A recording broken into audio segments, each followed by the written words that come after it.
आए हैं, पृथु महाराज हमें सिखाते हैं कि कैसे अतिथि सत्कार करना चाहिए।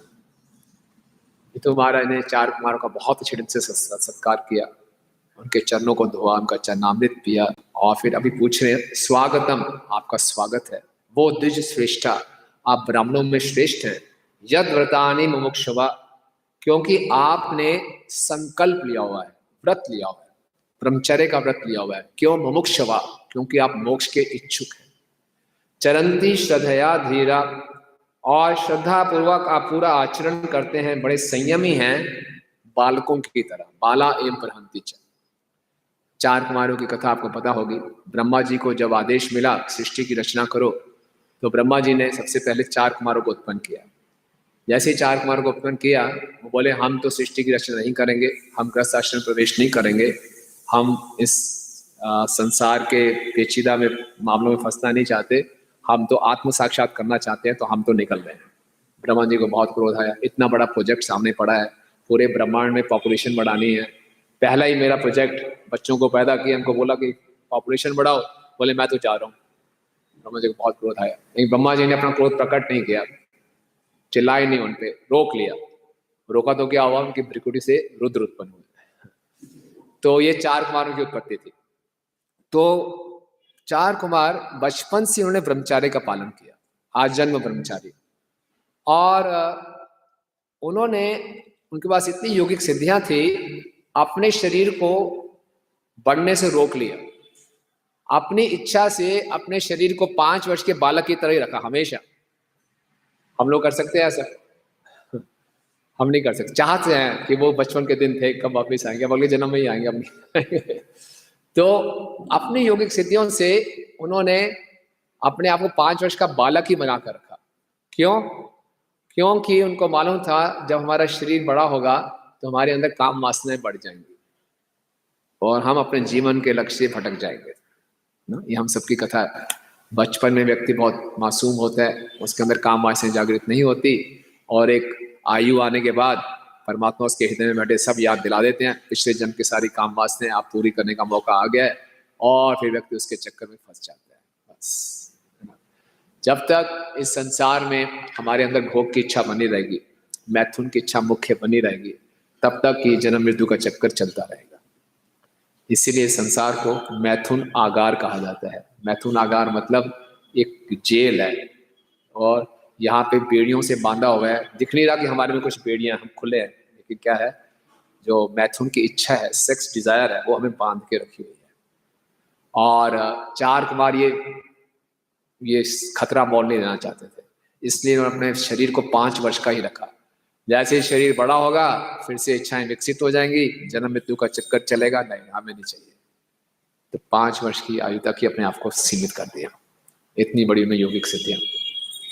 तो इस तात्पर्य में प्रभुपाद जी 2 मुख्य बातों पे चर्चा कर रहे हैं। एक तो ब्रह्मचर्य का महत्व, और दूसरा वैष्णव और ब्राह्मणों में कौन श्रेष्ठ है, और वैष्णवों को किस दृष्टि से देखना चाहिए।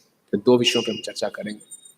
तो देखिए, हमारे आध्यात्मिक जीवन है, हम सब यहाँ मंदिर में बैठे हैं, कथा श्रवण कर रहे हैं, इससे स्पष्ट होता है कि हम सबकी आध्यात्मिकता में रुचि है, भगवान को जानने की हमारी इच्छा है, और ये बहुत ही कम मनुष्यों में प्रकट होता है। हालांकि मनुष्य जीवन इसीलिए मिला है।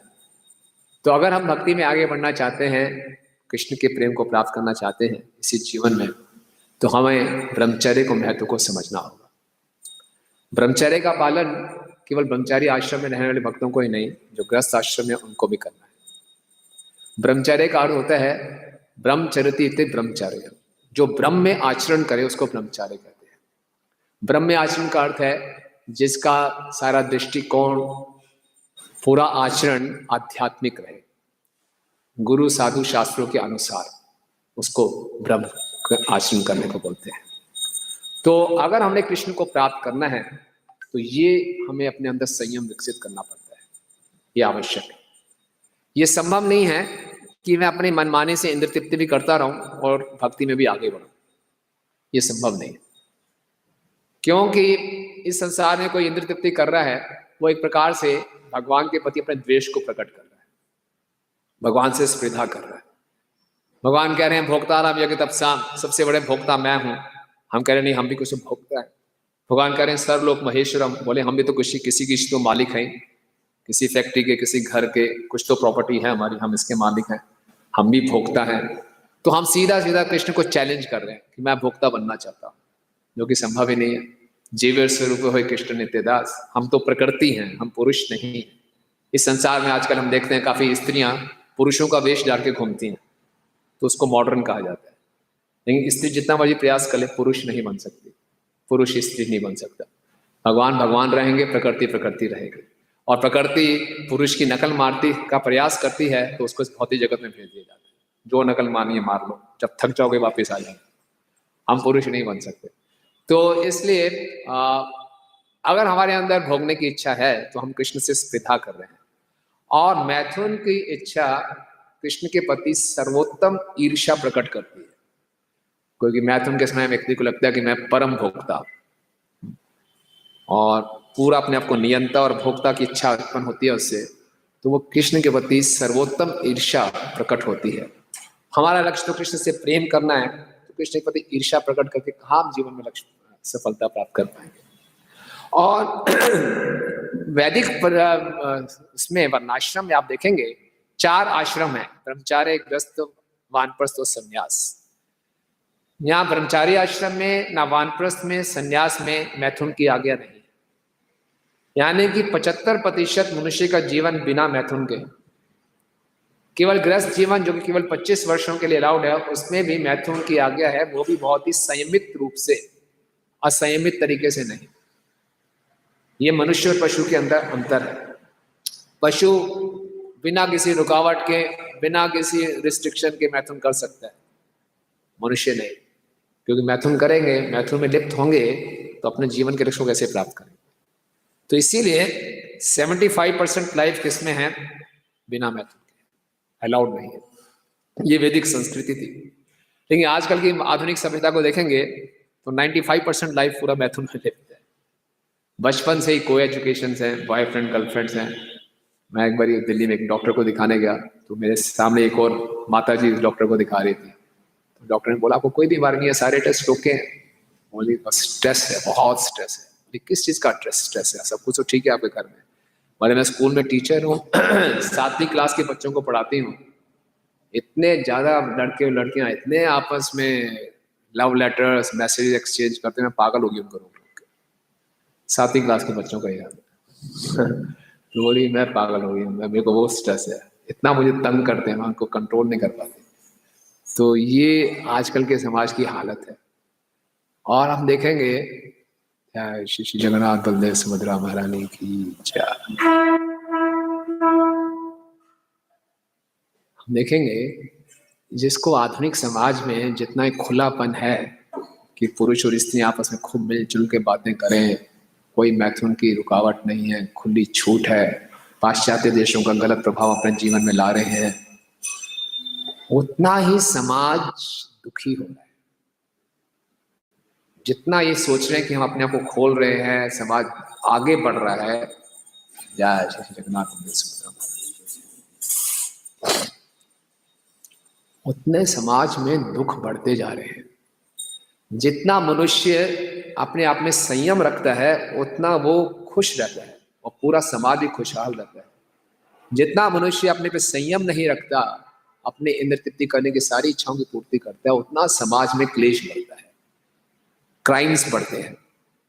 आप देख लीजिए अमेरिका में जेल मेंटेन करने के लिए सरकार को बहुत बड़ा खर्चा करना पड़ता है, इतने क्राइम्स हैं वहाँ पे, क्राइम रेट बहुत हाई है। जब प्रभुपाद वहाँ पे गए शिकागो में, शिकागो क्राइम सिटी बोली जाती है अमेरिका की। प्रभुपाद ने देखा, टाइम मैगजीन में एक आर्टिकल था, क्राइम व्हाट एंड व्हाई, क्यों हो रहा है, उनको पता नहीं चलता। प्रभुपाद कहते हैं आप एटलीस्ट सोचते रहे कि क्राइम क्यों हो रहा है।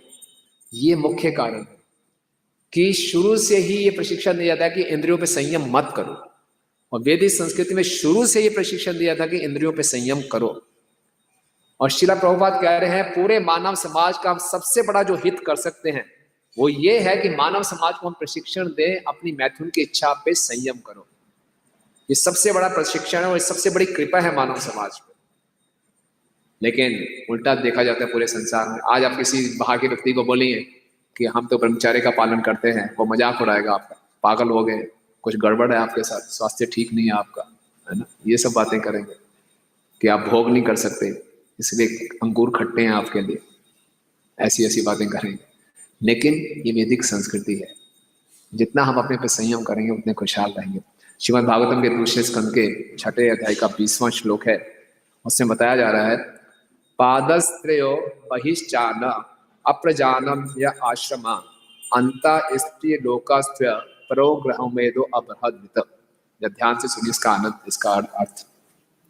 आध्यात्मिक जगत जो भगवान की 3 चौथाई शक्ति से बना है, इस भौतिक जगत से परे स्थित है, और यह उन लोगों के निमित्त है जिनका पूर्व जन्म नहीं होता, पुनः जन्म नहीं होता। अन्य लोगों को जो गृहस्थ जीवन के प्रति आसक्त हैं और ब्रह्मचर्य व्रत का कठोरता से पालन नहीं करते, तीनों लोगों के अंतर्गत रहना चाहिए।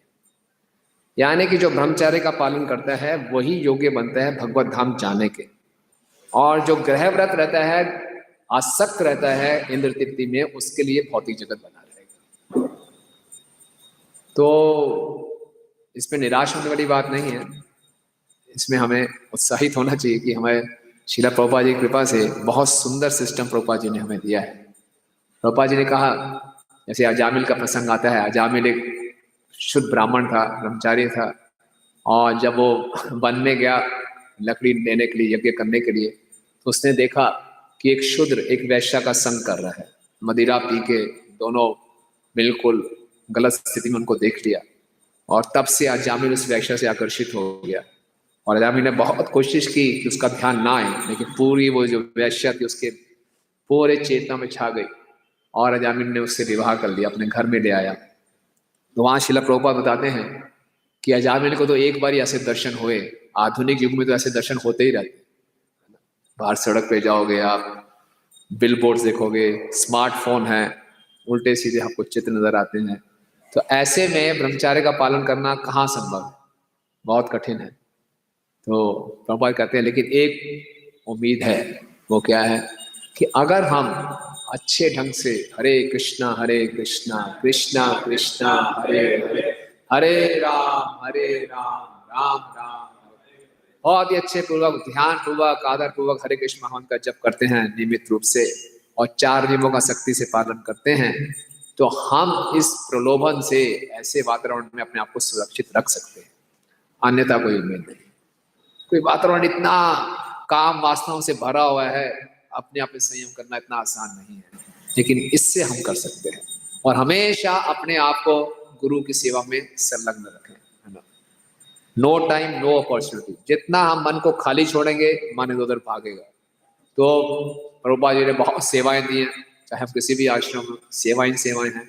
खूब सेवा में मन लगा के रखें अपने आप को, और अच्छे ढंग से जप करें, और शास्त्रों का अध्ययन करते हुए अपने हम मन को संयमित कर सकते हैं। तो इसलिए, लेकिन जो ब्रह्मचर्य की इंपॉर्टेंस को समझना बहुत आवश्यक है। वैदिक संस्कृति में क्या होता था, पहले ब्रह्मचर्य का ट्रेनिंग दिया जाता था, उसके बाद जो मनुष्य है वो गृहस्थ आश्रम में प्रवेश करता था, और गृहस्थ आश्रम में प्रवेश, क्योंकि उसने पहले ट्रेनिंग ले रखी है, उसके लिए इसको वानप्रस्थ लेना आसान होता था, क्योंकि उसकी ट्रेनिंग है पहले से। तो 50 वर्ष के होते ही वो वानप्रस्थ ले लेता। विवाह के समय ही उसकी प्लानिंग शुरू हो जाती थी कि मैंने वानप्रस्थ लेना। आजकल हम सोच भी नहीं सकते ऐसा। और कितना सुखी जीवन, वानप्रस्थ लिया, उसके बाद उसने पूरा संन्यास के लिए गया, और फिर भगवत धाम वापस गया, ये होता था। और ब्रह्मचारी, क्योंकि ब्रह्मचारी का ट्रेनिंग बहुत आवश्यक था, इसीलिए आज इस्कॉन संस्था में ये ब्रह्मचारी ट्रेनिंग दिया जाता है। हालांकि 5 वर्ष से शुरू नहीं हो पा रहा, कई बार तो ब्रह्मचारी 25 वर्ष के बाद ही ज्वाइन करता है। 25 वर्ष तक खत्म हो जाना चाहिए ब्रह्मचारी ट्रेनिंग, लेकिन कुछ भी, something is better than nothing, कुछ तो दिया जा रहा है। और उसके बाद अगर किसी की इच्छा तो गृहस्थ आश्रम में जा भी सकता है, लेकिन इस प्रशिक्षण से उसको मदद मिलती है कि अपनी इंद्रियों को वो संयम कर सके।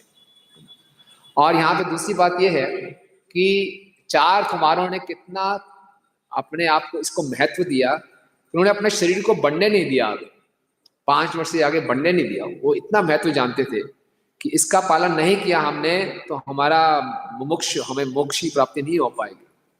तो इसीलिए हर व्यक्ति को देखना चाहिए, हमें से हर एक, किन किन परिस्थितियों में मुझे संकट आता है जिसके मैं ब्रह्मचर्य का पालन नहीं कर पाता, तो उन परिस्थितियों से अपने आप को बचाओ। हम 4 कुमारों की तरह छोटे बच्चे तो नहीं बन सकते, लेकिन हम हर किसी को अपना मालूम है कि मेरी लक्ष्मण रेखा कहाँ तक है, तो उसी लक्ष्मण रेखा के अंदर रहें और अपनी इंद्रियां जहां तक हम सीमित रख सकते हैं रखें। जैसे हम देखते हैं भगवान हनुमान जी जब जाते हैं भगवान राम का आदेश लेकर सीता मैया को ढूंढने के लिए, जब लंका में पहुंचते हैं तो बहुत छोटा सा रूप धारण कर लेते हैं।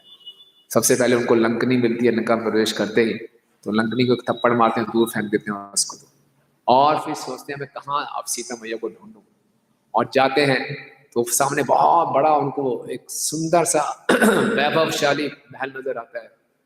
तो अंदर जाते हैं तो रावण का महल होता है, और वहां देखते हैं इतनी सुंदर सुंदर स्त्रियां, रावण ने पूरे ब्रह्मांड से हर सुंदर स्त्री का उसने अपहरण कर रखा था, उसे विवाह कर रखा था, और इतनी सुंदर सुंदर स्त्रियां थी और सब कोई सही स्थिति में नहीं थी। रात्रि का समय था, उनके बिल्कुल बेडरूम के अंदर वो प्रवेश कर रहे थे हनुमान जी। कोई अर्धनग्न अवस्था में थी, कोई किस अवस्था में थी, हनुमान जी सब देख रहे कि सीता मैया कहाँ है। ये अचानक हनुमान जी को लगा मैं क्या कर रहा हूँ, मैं बाल ब्रह्मचारी हूँ और स्त्रियों को इतनी नजदीकी से देख रहा हूँ, वो भी उनके बेडरूम में जाके, ये क्या कर रहा हूँ मैं, अपने धर्म का तो क्या होगा मेरे धर्म का।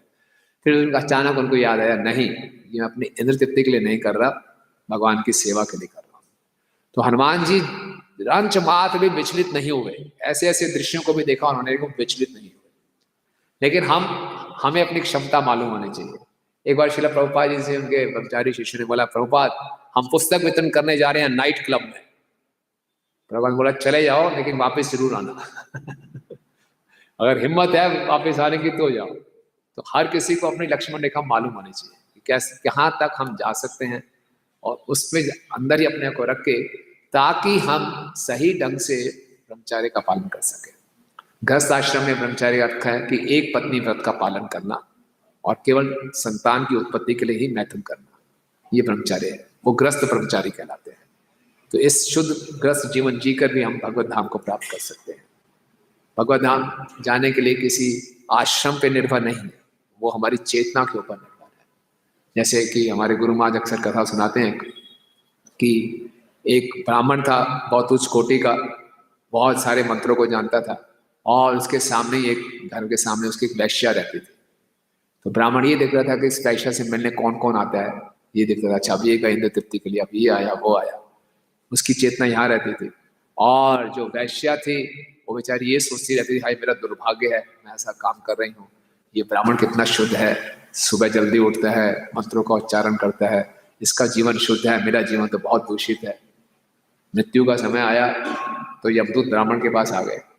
ब्राह्मण बोला शायद आप गलत एड्रेस पे आ गए, सामने जाना चाहिए आपको। बोले बिल्कुल ठीक एड्रेस पे आए तुमको ले तुम बाहर से ब्राह्मण थे लेकिन अंदर से तुम गलत चिंतन करते। तो मुख्य बात क्या है कि हमारी चेतना कैसी है। हम किसी भी आश्रम में, लेकिन चेतना को शुद्ध रखना अति आवश्यक है। तो ये बहुत आवश्यक है कि 4 कुमारों ने तो अपने आप को 5 वर्ष का बालक बना के रखा, लेकिन हम अपने आप को अपने हृदय से बहुत मासूम रखने का प्रयास करें। जहां पर लगता है कि हम फिसल सकते हैं, उन परिस्थितियों से हम बचें। श्रील भक्ति सिद्धांत सरस्वती ठाकुर महाराज, जिन्हें बचपन का नाम उनका बिमला प्रसाद था, बहुत बड़े विद्वान थे बचपन से ही। 15 या 16 वर्ष की आयु में उन्हें सिद्धांत सरस्वती ज्योतिष पे एक बहुत बड़ा बुक लिख दिया था, और बड़े प्रखार पंडित, 7 वर्ष के थे कि पूरी भगवत गीता उनको याद थी, तात्पर्यों के साथ, कमेंट्रीज के साथ, बड़े प्रखार पंडित थे। और लेकिन कुछ वर्षों के बाद 16 या 17 वर्ष के हुए, उन्होंने अपनी शिक्षा को बंद कर दिया। क्योंकि उन्होंने कहा कि मैं अगर ज्यादा शिक्षा ले ली तो सब मेरे परिवार वाले पीछे पड़ जाएंगे, विवाह करो। तो नहीं, मैं आपको अपना योगी नहीं बनाऊंगा। तो उन्हें भौतिक शिक्षा ग्रहण ही नहीं की, और वो फिर आजीवन ब्रह्मचारी रहे। अपने काल में उन्होंने चिर युवा सभा का निर्माण किया था, कि सारे यूथ फोरम उन्होंने शुरू किया था, और सबने संकल्प किया था हम सब आज जन्म ब्रह्मचारी रहेंगे। उसमें से केवल भक्ति सिद्धांत सरस्वती ठाकुर ही बचे, बाकी सबने विवाह कर लिया था। तो इतना आसान नहीं है, लेकिन भक्ति सिद्धांत सरस्वती ठाकुर ने इतना बड़ा त्याग किया कि मैं भौतिक प्रगति नहीं करूंगा, भौतिक प्रगति करूंगा तो फिर मुझे हो सकता है गृहस्थ आश्रम में प्रवेश करने के लिए बाध्य किया जाए। तो ये कुमारों का गुणगान कर रहे हैं कि आपने बहुत सुंदर संकल्प लिया, व्रत लिया, क्योंकि आप भगवान को प्राप्त करना चाहते हैं। दूसरा वो गुणगान कर रहे हैं कि आप द्विज श्रेष्ठ हैं, ब्राह्मणों में श्रेष्ठ हैं। तो प्रभु बता रहे हैं ब्राह्मणों में श्रेष्ठ के दो मतलब हुए कि आपकी उत्पत्ति सर्वश्रेष्ठ ब्राह्मण ब्रह्मा जी से हुई, और दूसरा आप ब्राह्मणों में श्रेष्ठ हैं क्योंकि आप स्वयं वैष्णव हैं। देखिए, जब व्यक्ति संसार में जन्म लेता है तो जन्म से उसको शूद्र कहा जाता है, वो शूद्र होता है। जब उसके संस्कार होते हैं तो वो द्विज बनता है, उसका दूसरा जन्म। द्विज मतलब दूसरा जन्म। फिर वो वैदिक शास्त्रों को पढ़ना शुरू करता है, उसको जानता है, तो द्विज से वो विप्र बन जाता है। और फिर जब वो ब्रह्म को जानना शुरू करता है तो वो ब्राह्मण बन जाता है। लेकिन ब्राह्मण से भी ऊपर है वैष्णव, जो कि कृष्ण भक्ति में जोड़ते हैं, उनको बोलते हैं वैष्णव, है ना। षट कर्म निपुणो विप्रो मंत्र तंत्र विशारदा, अवैष्णव गुरु न स्यात् वैष्णव स्वपाचो गुरु। जो बहुत ब्राह्मण मंत्र तंत्र में एक्सपर्ट हो लेकिन वो वैष्णव नहीं है तो वो गुरु नहीं बन सकता। लेकिन कोई चंडाल परिवार में जिसका जन्म हुआ और वो वैष्णव है, वो गुरु बन सकता है। तो ब्राह्मण कोई जाति से नहीं है, ब्राह्मण गुणों से है। लेकिन पूर्व काल में बहुत इस पे लड़ाई झगड़ा होता था कि ब्राह्मण केवल जाति वाला माना जाए, संस्कारों से नहीं। सनातन गोस्वामी जी बताते हैं कि अगर कोई जिस प्रकार से कांसे में कोई पारा डाल दे तो सोना बन जाता है, इसी प्रकार से किसी का जन्म शुद्ध परिवार में हुआ हो लेकिन वो वैष्णव दीक्षा ले ले तो वो ब्राह्मण बन सकता है, वो सारे वैदिक यज्ञ कर सकता है। लेकिन जिनका जन्म जात ब्राह्मण होते हैं, जो ब्राह्मण जाति में जन्म होता है, वो इसको स्वीकार नहीं कर पाते। और पूरे भारत के इतिहास में इसको लेकर बहुत विवाद रहे। 1911 में ये विवाद बहुत बढ़ गया था। उस समय भक्तिविनोद ठाकुर जी ने खूब प्रचार किया कि कोई भी व्यक्ति किसी भी कुल में उसका जन्म हुआ वो ब्राह्मण बन सकता है। लेकिन जो जात ब्राह्मण थे उन्होंने इसका बहुत विरोध किया। उनका कहना था कि अगर आप किसी शूद्र को दीक्षा देके ब्राह्मण बना देते वो वैष्णव है, लेकिन क्योंकि उसका जन्म ब्राह्मण कुल में नहीं हुआ तो वो शालिग्राम पूजा नहीं कर सकता। दूसरा उनका कहना यह था कि चाहे कोई वैष्णव उत्तम अधिकारी भी क्यों ना बन जाए, वो गुरु नहीं बन सकता, गुरु केवल ब्राह्मण जाति वाला ही बनेगा। तो ये बातें भक्तिविनोद ठाकुर जी को बिल्कुल भी स्वीकार नहीं थी, जो कि शास्त्रों के विरोध में है। गुरु बनने के लिए किसी जात की आवश्यकता नहीं है, शालिग्राम पूजा करने के लिए किसी जात की आवश्यकता नहीं है, उसका वैष्णव संस्कार होना चाहिए, वो ब्राह्मण होना चाहिए, वैष्णव उसके गुणों के अनुसार। तो एक सभा का आयोजन किया गया। मिदनापुर एक जगह है बंगाल में, जहाँ बड़े बड़े पंडितों को, विद्वानों को बुलाया गया कि वैष्णव बड़े हैं कि ब्राह्मण बड़े हैं, इन दोनों में सर्वश्रेष्ठ कौन है। तो भक्तिविनोद ठाकुर जी को उसमें जाना था, तो अचानक वो बीमार पड़ गए, वो जा नहीं पाए। तो बहुत वो रोने लगे कि मैं क्या है, कैसे कोई है इस संसार में ऐसा व्यक्ति जो जाके सही तथ्य को स्थापित कर सके। तो ऐसा वो कह रहे थे, तभी उनका पुत्र बिमला प्रसाद जी आए, बोले मैंने एक बहुत सुंदर पेपर लिखा है, आप देखिए उसको। उसने पूरा वैष्णव की स्थिति को अच्छे ढंग से स्थापित किया था। तो भक्तिविनोद ठाकुर बहुत प्रसन्न हुए, बोले ठीक है आप जाइए। भक्ति सिंह ठाकुर महाराज वहां पर गए। तो 3 दिन का ये सेमिनार था। पहले दिन तो भक्ति सिंह ठाकुर महाराज ने खूब ब्राह्मणों का गुणगान किया, बड़े बड़े श्लोक सुनाए। जितने भी ब्राह्मण उस समय बैठे थे बड़े खुश हुए, वाह हमें नहीं मालूम था हमारा इतना महान, हम इतने महान हैं। दूसरे उन्होंने बताया कि ब्राह्मण कौन होते हैं, उनके गुणों का वर्णन किया, तब उनको धीरे धीरे समझ में आ रहा था। फिर बताया कि ब्राह्मण जात से नहीं, ब्राह्मण गुण से होते हैं, और जो सर्वश्रेष्ठ हैं वो वैष्णव है। और एक के बाद उन्होंने सारे शास्त्रों से श्लोक बताए, तो किसी के पास कोई जवाब नहीं था। अंत में लोग उनसे भक्ति सिंह ठाकुर महाराज से इतने कन्विंस हो गए कि सब के सब दौड़े उनके पाँव के धूल लेने के लिए। कि भक्ति सिंह ठाकुर महाराज किसी को भी अपने पाँव नहीं छूने देते थे। उनको कोई प्रणाम नहीं करता था तो खुद दोबारा प्रणाम करते थे और बोलते थे दासो अस्मि, मैं आपका दास हूँ। अब यहाँ पूरी पूरी भीड़ टूट रही है उनके पाँव को छूने के लिए। बड़े परेशान हो, क्या करें। तो पुलिस ने क्या किया, उनको उठा कर ले गए कोने में, उनके पाँवों को एक टब में डाला, थोड़ा सा पानी, ऊपर से एक बाल्टी डाली और पूरे के पूरे पानी सबको पिलाया चन्नामृत पिलाया। तो उन्होंने स्थापित कर दिया था कि वैष्णव की स्थिति जो है ब्राह्मणों से सर्वश्रेष्ठ है।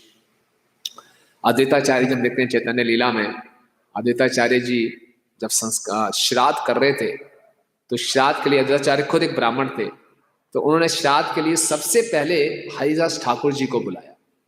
हरिदास ठाकुर जी का जन्म यमन परिवार में हुआ था। क्योंकि वो प्रतिदिन 3 लाख नाम लेते थे, तो चैतन्य महाप्रभु ने नामाचार्य की उपाधि दी थी। तो हरिदास ठाकुर ने बोला मैं तो एक यवन हूँ, आप मुझे क्यों श्राद्ध करवा रहे हैं, मुझसे क्यों करा रहे हैं? तो भूताचार्य जी ने बोला, आप एक परम वैष्णव हैं, आपको श्राद्ध कराना 10 लाख ब्राह्मणों को भोजन कराने के समान है। आप परम वैष्णव, साधारण ब्राह्मण क्या है? तो वो उनकी स्थिति को जानते थे। तो इसलिए कभी भी हमें, जैसे जब प्रभुपाद जी ने विदेशियों को, जो यमन और मलेच्छ हैं, पाश्चात्य संस्कृति में उनका जन्म हुआ है, उनको जब ब्राह्मण बनाया और वो वृंदावन में आए, तो कई ब्रजवासियों ने उनका विरोध किया कि ये क्या ब्राह्मण बनेंगे, ये तो मांस मच्छी खाने वाले अब ब्राह्मण बन रहे हैं, ऐसा कैसे हो सकता है? बहुत विरोध किया। और एक बार प्रभुपाद जी के शिष्य राधा दामोदर मंदिर में गए और वहाँ पे वो पुजारी थे, उनको आशीर्वाद दिया। पुजारी ने बोला कि हाँ, आप विदेश से आए हैं, ठीक है, आप प्रचार करते हैं? बोले ठीक है। बोले ठीक है, भगवान से प्रार्थना कीजिए कि आपका अगला जन्म ब्राह्मण कुल में हो और आप भगवान की पूजा कर सके। पुजारी आ गए, वो आके प्रभुपाद जी को बोला कि हम राधा दामोदर मंदिर में गए, वहाँ पे हमें पुजारी ने ये बोला कि आपका प्रार्थना कीजिए आपका अगला जन्म ब्राह्मण कुल में हो और आप भगवान की पूजा कर सकें। प्रभुपाद ने बोला उनको जाओ दोबारा जाके उनको बोलो कि आप राधा दामोदर से प्रार्थना कीजिए कि आपका अगला जन्म किसी भी कुल में हो, लेकिन आप महान प्रचारक बने। तो ये बहुत कम लोग समझ पाए कि वैष्णव की स्थिति ब्राह्मण से ऊपर होती है। और प्रभुपाद कह रहे हैं किसी भी वैष्णव को हमने जाति से नहीं देखना चाहिए कि ये जो वैष्णव है इस जाति का है, ये वैष्णव उस क्षेत्र से है, ये बिहार से है, ये बंगाल से है, ये पंजाब से है, ये हरियाणा से है, ये ऐसा है, वे वैसा है, ये दिखने में ऐसा है, वैसा है। नहीं, ये जाति धर्म, ये बहुत बड़ा अपराध है वैष्णव के प्रति। वैष्णव को किसी बाहरी दृष्टिकोण से नहीं देखना चाहिए, ना ही वैष्णव के पूर्व इतिहास को उन पे जज करना चाहिए कि आप अभी तो बहुत बड़े संत बन रहे हैं, पहले तो क्या थे, सो चूहे खा के अब इस्कॉन में आ गए। Every saint has a past, हर साधु का अपना एक इतिहास होता है, उसके इतिहास को लेकर उसकी निंदा नहीं करनी चाहिए, उसकी जाति को लेकर उसकी निंदा नहीं करनी चाहिए, या फिर उससे कभी पूर्व काल में उसने कुछ गलत कार्य किए उसका उसका ब्यौरा नहीं देना चाहिए, या कभी उससे गलती से एक्सीडेंटली कुछ गलती हो गई हो तो उसके हमें निंदा नहीं करते रहनी चाहिए। इससे वैष्णव अपराध होता है। वैष्णव में ये देखना चाहिए कि अब वो कितना समर्पित है भगवान की सेवा में। ये आंतरिक दृष्टिकोण से हमें भक्तों को देखने का प्रयास करना चाहिए, इससे हम अपराध से बचते हैं और खुद भी शुद्ध होते हैं। तो इसी ढंग से प्रहलाद महाराज भी बहुत सुंदर प्रार्थना करते हैं नरसिंह भगवान को। प्रहलाद महाराज कहते हैं कि अगर कोई पूरे सर्वगुण संपन्न ब्राह्मण है लेकिन भगवान के उन्मुख नहीं है, भगवान से उन्मुख नहीं है, भगवान से विमुख है, और उसी दूसरी तरफ एक चंडाल परिवार में हुआ व्यक्ति है और वो उससे अपना सब कुछ आपकी सेवा में समर्पित कर दिया है, तो ये चंडाल परिवार में उत्पन्न हुआ वैष्णव उस ब्राह्मण से श्रेष्ठ है जो उसके अंदर बाकी सब गुण हैं लेकिन आपकी भक्ति नहीं करता। ये जो ब्राह्मण है ये अपना भी उद्धार नहीं कर पाएगा, लेकिन जो ये चंडाल है, चंडाल परिवार में जिसका जन्म हुआ लेकिन वैष्णव बन गया, ये पूरे कुल का उद्धार कर। और श्रील प्रभुपाद जी इसके तात्पर्य बोलते हैं कि हमारे कई शिष्य हैं जिन्होंने, जो कि यवन थे, मलेच्छ थे, उन्होंने अपने परिवारों का उद्धार कर दिया। और हमारे मंदिर में एक बार परम पूजनीय इंद्रदुम्न स्वामी महाराज आए तो खुद ही बता रहे थे कि इंद्रदुम्न स्वामी महाराज की जो माता जी थी वो भक्ति को इतना एनकरेज नहीं करती थी और उनके अंतिम वर्षों में उनको मदिरा पान की आदत पड़ गई थी। और इंद्रदुम्न स्वामी महाराज कभी कोई मिलने जाते थे, वो कुछ अप्रिशिएट ही नहीं करती थी क्या भक्ति क्या है। और एक बारी अचानक रात को फोन आया उनको, है ना, 2 या 3 बजे, और उनकी माँ उनको बोल रही है कि मैं वृंदावन जाना चाहती हूँ। तो इंद्रदुम्न स्वामी महाराज ने कहा लगता है ज़्यादा नशा कर लिया इन्होंने, रात को मुझे फ़ोन कर रही है 3 बजे वृंदावन जाने का। ठीक है बात कर लेंगे, बाद में बात करेंगे, छोड़ दिया ऐसे। अगले दिन जब सुबह उठे उनके भाई का फ़ोन आया, माँ ने शरीर छोड़ दिया। बड़े दुखी हो गए, ये क्या हो गया। और फिर उनके भाई ने बोला पता नहीं पिछले कई दिनों से वृंदावन कह रही थी, मैं जाना है वृंदावन जाना है। तो हैरान हो गए कि वो मदिरा पीने वाली माँ और कभी भक्ति में रुचि नहीं रखती थी, अंतिम समय में कैसे उसकी वृंदावन जाने की इच्छा उत्पन्न हुई। तो प्रभुपाद कह रहे ये, हालांकि उनका जन्म कहाँ हुआ, मलेच्छ परिवार में थे, लेकिन वो इंद्रदुम्न साईं महाराज भक्ति कर रहे हैं तो उनकी माँ के अंदर भगवान को जानने की, वृंदावन को जानने की इच्छा स्वतः ही प्रकट होगी। तो ये अगर इसलिए कोई वैष्णव है, चाहे उसका किसी भी कुल में जन्म क्यों ना हुआ हो, वो श्रेष्ठ है। तो इस्कॉन संस्था में हम देखते हैं अलग अलग क्षेत्रों से भक्त लोग आते हैं, अलग अलग बैकग्राउंड से आते हैं। तो कई बार हमसे गलती हो जाती है कि हम भक्तों को बाहरी रूप से जज करते हैं, है ना, कि ये उस जाति का है, ये किसी का व्यवहार देखेंगे बोलेंगे हाँ हाँ ये वहाँ से तो ऐसे ही है ना, ये उड़ीसा से तो बहुत चावल खाता है, ये वहाँ से ऐसे है। तो ऐसे हम जज करके उनके प्रति हम अपराध कर देते हैं कई बार। ये बाहरी दृष्टिकोण से नहीं देखना चाहिए और बल्कि उनके वैष्णव गुणों को देखने का प्रयास करना चाहिए। और दोष, स्वभाव जनित दोष, उपदेशामृत में भी कहा गया, स्वभाव जनित दोषों को नहीं देखना चाहिए। किसी का स्वभाव है, कोई बहुत ज्यादा प्रेम से बात नहीं करता, हार्शली बात करता है, या कोई थोड़ा सुस्त है, ये उसके स्वभाव जनित दोष है। इन दोषों को लेकर किसी की निंदा नहीं करनी चाहिए, उनके वैष्णव गुणों को देखने का प्रयास करना चाहिए कि वो हरिनाम ले रहा है, तो इसलिए उसका गुणगान करेंगे तो हम प्रगति करते हैं। तो इस प्रकार से आज के श्लोक में इन दो मुख्य बातों की चर्चा है। दोनों ही विषय अपने आप में बहुत बड़े हैं, लेकिन हमने संक्षेप में चर्चा की कि कितना महत्वपूर्ण है हमारे लिए ब्रह्मचर्य का पालन करना अगर हम भक्ति में आगे बढ़ना चाहते हैं। श्रील प्रभुपाद एक बार जब दिल्ली में आए थे तो किसी परिवार में गए और पूरे परिवार वाले खूब उनको प्रणाम कर रहे हैं। तो विदेशी जो थे वो देखकर उन्होंने पहली बार देखा कि इतना आदर सत्कार। तो प्रभुपाद ने अपने विदेशी शिष्यों को समझाने के लिए बोला, आपको मालूम है ये मेरे को इतना सम्मान क्यों दे रहे हैं? तो बोले क्यों? बोले क्योंकि I have controlled my sex Dzire, मैंने अपनी मैथुन की इच्छा पे संयम रखा हुआ है, तब लोग मुझे इतना आदर दे रहे हैं। और प्रभुपाद ये भी कहते हैं कि केवल ब्रह्मचर्य का अच्छे ढंग से पालन करने से हमारे अंदर दृढ़ता आ जाती है। और प्रभुपाद ने कहा कि महात्मा गांधी अपने मिशन में इसलिए सफल हुए क्योंकि महात्मा गांधी ने ब्रह्मचर्य का पालन किया। किसी भी क्षेत्र में सफलता चाहिए तो दृढ़ता चाहिए, उसके लिए क्या है कि हम ब्रह्मचर्य का पालन करें। बोले इससे क्या होता है, हमारी दृढ़ता बढ़ती है, हमारी स्मरण शक्ति बढ़ती है और हम अपने लक्ष्य पे हमेशा केंद्रित रहते हैं। तो हम किसी भी आश्रम में हो इसका हमें प्रयास करना चाहिए। और आज की वातावरण की स्थिति इतनी खराब है, उसमें भी हम कैसे भक्तों के संग में ही अपने आप को बचा के रख सकते हैं। प्रभुपाद जी का कहना है कि भक्तों का संग इस सृष्टि में भक्तों के लिए सबसे ज्यादा सुरक्षित स्थान है। भक्तों के संग में रहें और प्रभुपाद जी के शास्त्रों का अध्ययन करें और अच्छे ढंग से जप करें, तो हम इस संसार के संकटों से बच सकते हैं। और वैष्णवों को जाति बुद्धि से नहीं देखना चाहिए और वैष्णव को उनके वैष्णव गुणों से देखने का प्रयास करना चाहिए, जिससे हम अपराधों से बचते हैं। हरे कृष्ण। किसी कोई प्रश्न या टिप्पणी है पूछ सकते हैं। जैसे आप बता रहे थे कि भगवान जब हम बड़े होते हैं 15-16 साल में, तो भगवान मन में डालते हैं काम के बारे में, भगवान उस टाइम पे भक्ति के बारे में नहीं डालते या फिर ये नहीं बताते आपको सही रास्ते में चलना है, ऐसी इच्छा क्यों प्रकट होती है? प्रभु जी का प्रश्न है कि जब हम किसी आयु तक पहुंचते हैं 14-15 साल की आयु में, तो परमात्मा अंदर से हमें क्यों बताते हैं काम वासनाएं पूरी करो, ये क्यों नहीं बताते कि भक्ति करो? तो भगवान इच्छा नहीं डालते। हमारा जो मन है कई जन्मों से हमारे साथ में चल रहा है। ग्रॉस स्थूल बॉडी तो हम छोड़ देते हैं, स्थूल शरीर छोड़ देते हैं, सूक्ष्म शरीर आत्मा को एक शरीर से दूसरे शरीर में ले जाती है। तो हमारे सूक्ष्म शरीर में मन में सब इच्छाएं हैं, अपूर्ण इच्छाएं, जो इच्छाएं पूरी नहीं कर सके इस जन्म में, भोगने की इच्छाएं वो सब रहती।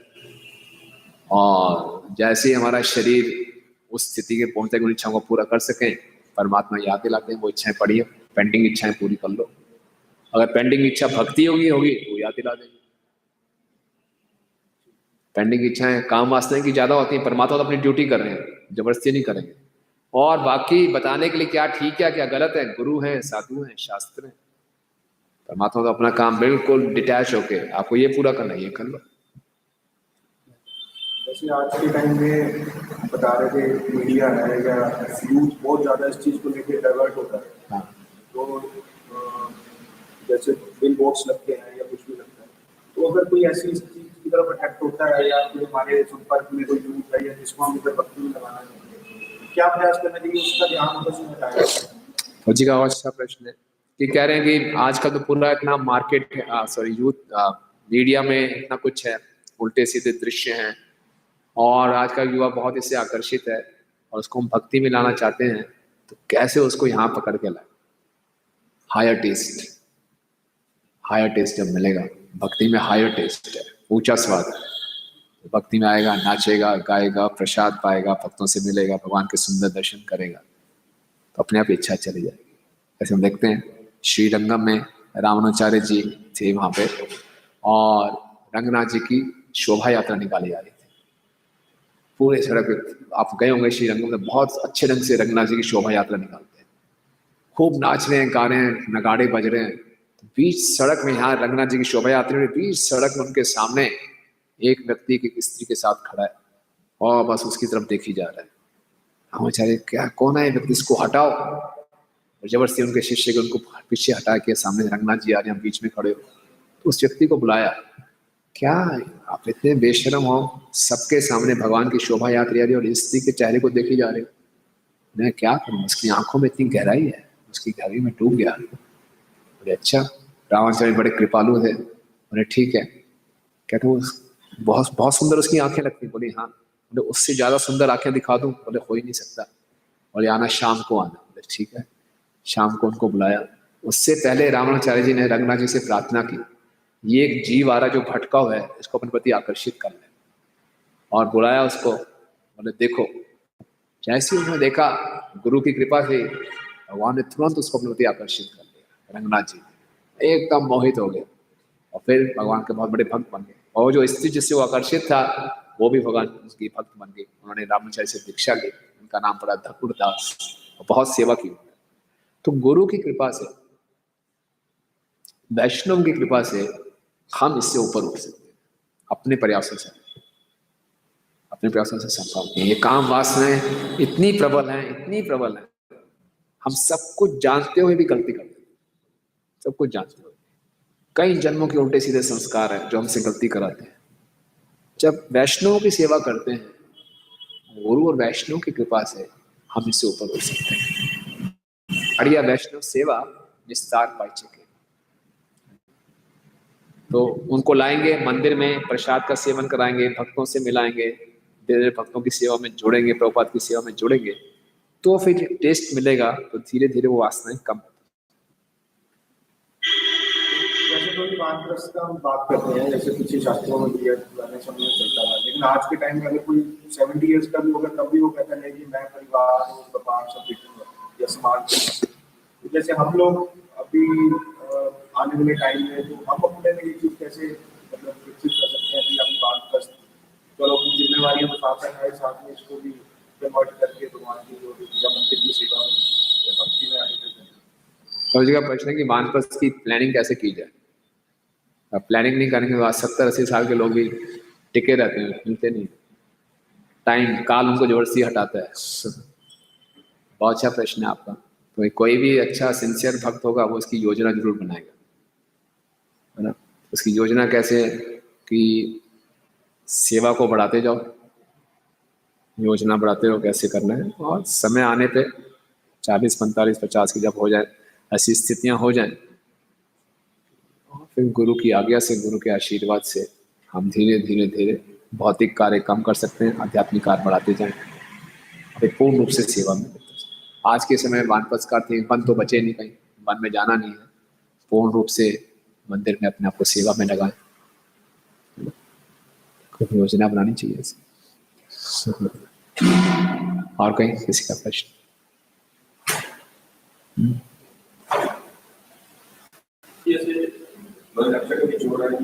वैष्णव संघ से मिला जा सकता है। जो ब्लड परिस्थितियां जो हमारी क्रिएट हो रही है, ठीक है, आजकल जूम में क्लासेस हो रही है, सारा कुछ हो रहा है, लेकिन तो फीलिंग नहीं आती है, वैष्णव का ऑरा भी होता है। अब मंदिर में किसी को बुलाते हैं, वैष्णव से किसी का होती आ रहा है, मन में यही भाव आता है 25-30 लोग इकट्ठे कर ले, 100 लोग इकट्ठे कर ले, कल को किसी को कोरोना बाहर से गया या कहाँ से गया, तो तो मतलब से आ गए, या किसी जानबूझ के जैसे आपको बुलाया, आपको रिस्क नहीं डालोगे, आपके साथ रिस्क डालो, तो किसी को रिस्क डालना, उसको कैसे मतलब कितना रिस्क लेना, कैसे करेंगे? संदेह में तो होगा नहीं। देखिए कोई बात नहीं, जो बेस्ट पॉसिबल है वही करें, रिस्क लेने की आवश्यकता नहीं है। प्रभुपाद जी ने भी एक जगह बताया कि एक भक्त गए उनके, कहीं पे उसको हैजा हो गया, तो प्रभुपाद उसको डांट रहे हैं, आप क्यों गए उस स्थान पे जहाँ हैजा फैला होगा, ये आपकी मूर्खता है। हाँ, ये आपकी मूर्खता है। तो अगर हमारे को ऐसा है तो हम पूरी सिक्योरिटी का ध्यान रखें, और फिर जो बेस्ट पॉसिबल है ऑनलाइन संग लें, फिर कोई दिक्कत नहीं। हाँ, कुछ तो मिलता है। कभी भी फिर जैसे मतलब अपने कितने सेंटर्स हैं जो डेली फूड बांट रहे हैं जहाँ पे कोविड के पेशेंट्स आए या जब लॉकडाउन हुआ था, तो फिर उन लोगों को प्रिकॉशन भी तो लेनी चाहिए या कैसे वो। नहीं, प्रिकॉशन ले रहे हैं, ये तो फिर जन सुधार के लिए, जन कल्याण के लिए कोई रिस्क ले रहे हैं, ये तो वैष्णव की महानता है। दूसरों के हित के लिए कुछ तो किसी को तो रिस्क लेना ही पड़ेगा। हॉस्पिटल स्टाफ है, पुलिस स्टाफ है, वो भी तो रिस्क ले रहे हैं, रिस्क ले रहे हैं। ओके, आप सब भक्तों का बहुत धन्यवाद। ग्रंथ श्रीमद् भागवतम की, जगत गुरु शील प्रभुपाद की, अनंत कोटि वैष्णव की, निताय गौर प्रेमानंद।